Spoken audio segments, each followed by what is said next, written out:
This is just after what we heard last Sunday where Jesus is teaching parables about the kingdom of heaven. And after teaching the secret meaning to the disciples, he says, it's time to go to the other side of the Sea of Galilee. So they go and they get in this boat and they're traveling.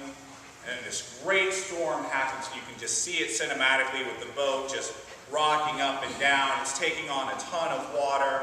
It looks like everything's about to sink. The sky is dark and cloudy.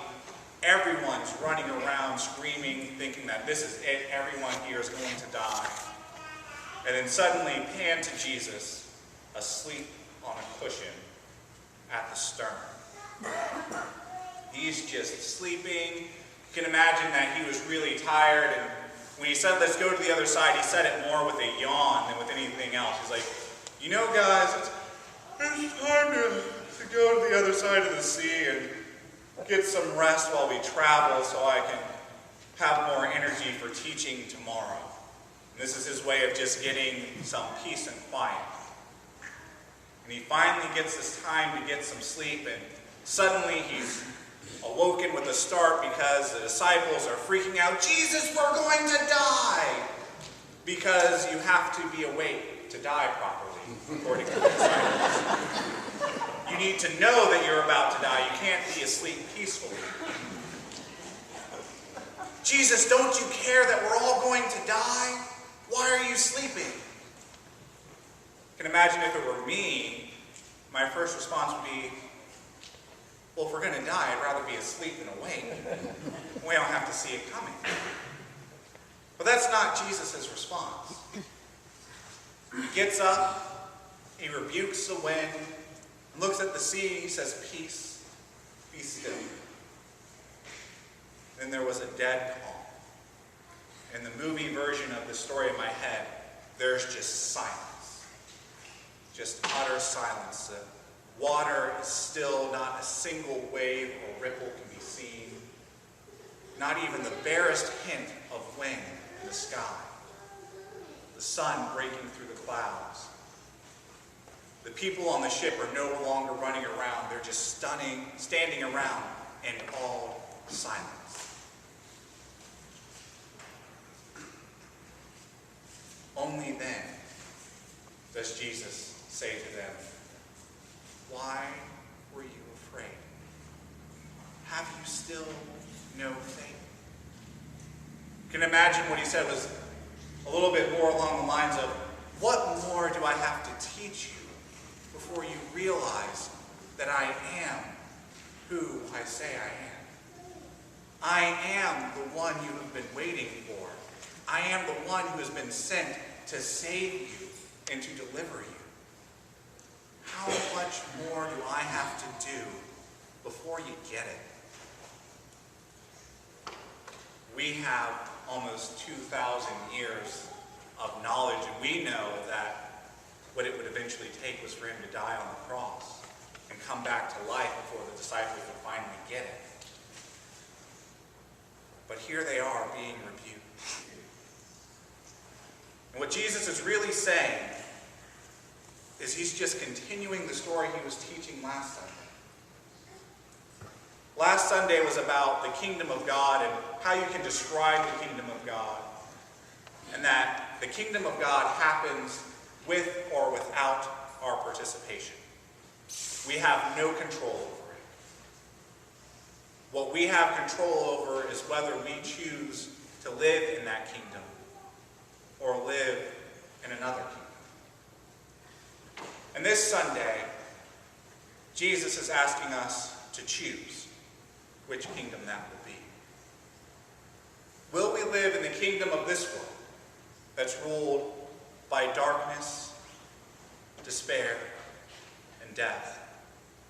Or will we live in God's kingdom, which is ruled by light and love and life? Those are the options before us. We can choose whichever of these we wish. Of course, we want to choose the kingdom of God, because that's the kingdom where we thrive. That's the kingdom where life has true meaning. As we're living in the kingdom of the world, we're told that life is about our time here on earth and being productive and successful and having the right amount of money, the right amount of material possessions, the right amount of family and friends, the right amount of power. Because if you gain enough in this world, then when you die, you die on top, and it was wonderful. But the kingdom of God tells us that all that stuff that the world tells us is important doesn't matter. Because life is eternal. Not in the sense that we will live on earth forever in our bodies. But when our bodies fade away, we will still exist and we will be fully in the presence of God. A God who is, a God who will be just as God always was. Present and there to welcome us with open arms, to welcome us with love into his saving embrace. And that's the choice that's before us today. I think it's rather fitting that this piece of the gospel falls on Father's Day, because the fathers in my life that I know have taught me that being a father is not about genetics or biology, but it's about choosing love for those whom we care for. It's about choosing that world of life and wanting life and love and light for those people in our lives who are important, and not worrying about the darkness and the death and despair, because they know that God has it covered. That's what I've learned from the fathers in my life. I hope you all have had the chance to learn that lesson as well. In a few short moments, we're going to welcome a new member to the household of God, because his parents have chosen for him that world of light and life and love.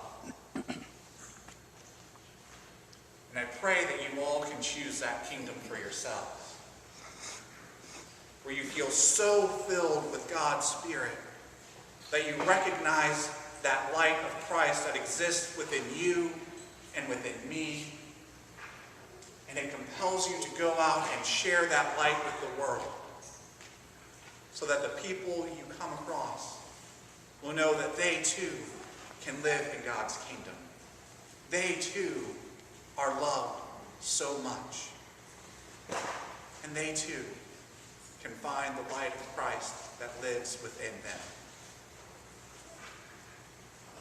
Choose the kingdom of God, because that's the only kingdom that matters. Amen. This is your last chance. After this, there is no turning back. You take the blue pill, the story ends. You wake up in your bed and believe whatever you want to believe. You take the red pill, you stay in Wonderland, and I show you how deep the rabbit hole goes.